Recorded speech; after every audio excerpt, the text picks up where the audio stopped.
Episode 15. He glanced back at the two rabbits he was cultivating inside the room.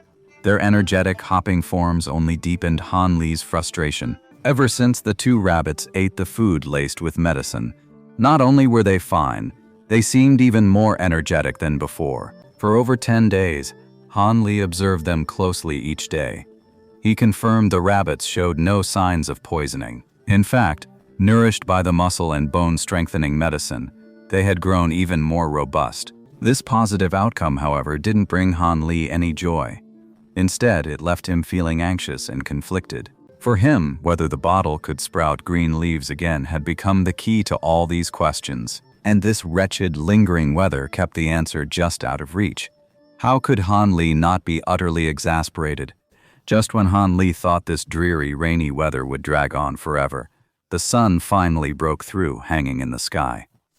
It had been nearly half a month since Han Li discovered the secret of the green leaf, and he was already growing restless. That very night, under a clear sky, he finally witnessed the wondrous spectacle that had occurred only once in the past 4 years. Countless points of light swarmed densely around the bottle, coalescing into a single, massive orb of radiance. Relieved. When Han Li saw this wondrous sight, the stone that had been hanging high in his heart finally settled back down. It's now almost certain. This little bottle isn't a single-use consumable, but a miraculous object that can be used repeatedly. After 7 days of waiting, another drop of green liquid finally appeared within the small bottle.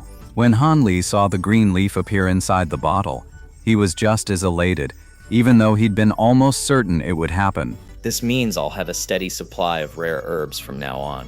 I'll never have to worry about them again. After all, the value of a medicinal herb is largely determined by its age. The older the herb, the more potent its medicinal properties. Likewise, the older the medicinal herb, the harder it is to find. They typically grow deep in the mountains, in ancient forests, or on sheer cliff faces. You can't even think about getting them without taking some serious risks. While some apothecaries today cultivate their own herbs, these are mostly common varieties that require very little time to mature. Only the wealthiest and most powerful families, as a precaution, would have people cultivate extremely rare medicinal herbs. Since these families can pass down their wealth for generations, they don't mind the time it takes to cultivate these herbs. No one knows if they'll ever need them, so these herbs are typically top-grade specimens cultivated over a century. Ordinary folk simply don't have the wealth or resources for that. Occasionally, some rare medicinal herbs from the wild would appear on the market, but they were almost always snapped up by these great families. This drove the price of rare herbs to skyrocket, creating a situation where they were often priced beyond reach and nearly impossible to find for sale. Han Li wasn't optimistic about Dr. Mo's prospects for this trip. Dr. Mo probably won't have much luck this time, but I'll never have to worry about medicinal herbs again. With this bottle, I can cultivate any amount of rare herbs in no time at all. Over the next several dozen days, Han Li conducted a few more experiments in herb maturation, his mood a mixture of curiosity and anticipation. In one test, he diluted the green liquid and sprinkled it on many herbs. The next day, he only got a large batch of ordinary medicinal plants, each with just 1 or 2 years of accelerated growth. They were far inferior to the herbs from his first experiment. From this experiment, however, Han Li began to grasp a faint pattern. In his next experiment, Han Li dripped the green liquid directly onto a ginseng plant. The very next day, he was rewarded with a 100-year-old ginseng. This discovery filled Han Li with elation.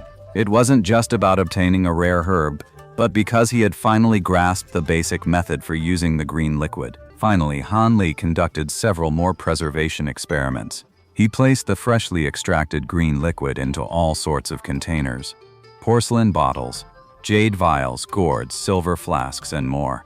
He discovered that no container could preserve the liquid for longer than a quarter of an hour. Once the green liquid is taken out of the mysterious vial, it must be used within a quarter of an hour, or it will slowly vanish without a trace. Even its diluted form could only be preserved for a slightly longer period. After a certain amount of time, all that remained in the container was the other liquid it had been mixed with. The green liquid's essence had still vanished. After several such experiments, Han Li completely lost confidence in storing the green liquid in any other container. It seems there's no way to store large quantities of this mysterious liquid. He had no choice but to move on to another test stacking its medicinal properties. Han Li dripped a single drop of the green liquid onto a green three-crow grass, transforming it into a yellow three-crow grass with a century's worth of medicinal potency. A few days later, he dripped another drop of the green liquid onto it, and its age increased by over 100 years once more. Seeing that this method was indeed effective, for the next 2 months, Han Li repeated the same process over and over. After completing this long series of trials, Han Li could finally take a break and properly think things over. A considerable amount of time had passed since Dr. Mo had gone down the mountain. Han Li lay on the wooden bed in his room, staring blankly at the 1,000-year-old three-crow herb in his hand. His eyes were fixed on the dark medicinal herb as if he were studying it intently. In truth, his mind wasn't on the three-crow grass at all. He was lost in thought, his mind wandering who knows where. This bottle in my hand. It's a priceless treasure. If outsiders knew I had such a treasure in my possession, I wouldn't live to see the next morning. I'd likely be drowned by a tide of greedy opportunists, just like so many others who've been undone by their own precious possessions. To put it plainly, take a closer example. If the masters of our sect knew the secret of this bottle, they'd never let me be. Lowering voice. They'd stop at nothing to kill me and take the treasure.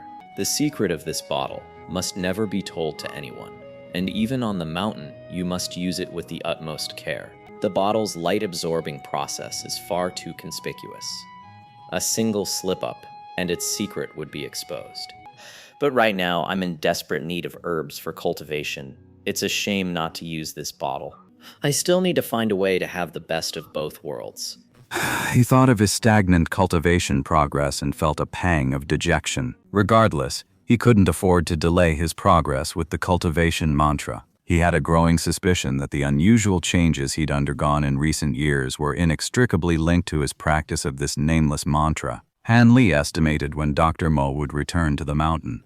He figured he wouldn't find any decent herbs in the nearby area. He'd likely have to venture into deep, remote mountains and ancient forests, places untouched by human footprints. Only in such secluded wilderness could he hope to find some rare medicinal herbs. But with the journey there and back, plus the time spent searching for herbs, it would take at least a year to make it back to the mountains.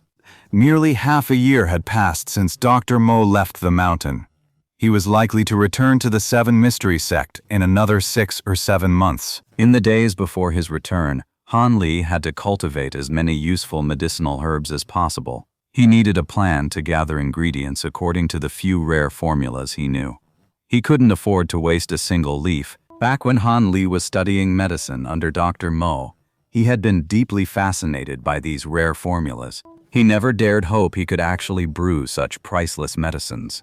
But he still committed quite a few of the formulas to memory. Dr. Mo was completely indifferent to Han Li's fervent study of these formulas. Whenever Han Li asked, he would explain them in meticulous detail, holding nothing back. Dr. Mo probably considered these formulas to be useless chicken ribs tasteless to eat, but a pity to throw away. Now these formulas had become Han Li's most prized possessions. He diligently cultivated the herbs according to their required ages, not daring to slack off in the slightest. Time was not on his side. He had to finish these concoctions before Dr. Mo returned, then stash the bottle away for good, never to use it again on the mountain. Han Li had zero confidence he could use the little bottle in front of Dr. Mo without giving himself away. He knew all too well how shrewd and cautious the man was. The thought of revealing the bottle's secret to Dr. Mo never even crossed his mind. Han Li felt his relationship with Dr. Mo was peculiar, far more complex than a simple master-disciple bond. Dr. Mo often looked at him with a strange gaze. It always made Han Li feel the man was hiding some secret that was harmful to him. Especially in the last 2 years, this feeling had grown much stronger. This prevented Han Li and Dr. Mo from ever becoming as close and open as a typical master and disciple. In daily life, Dr. Mo actually treated him quite well.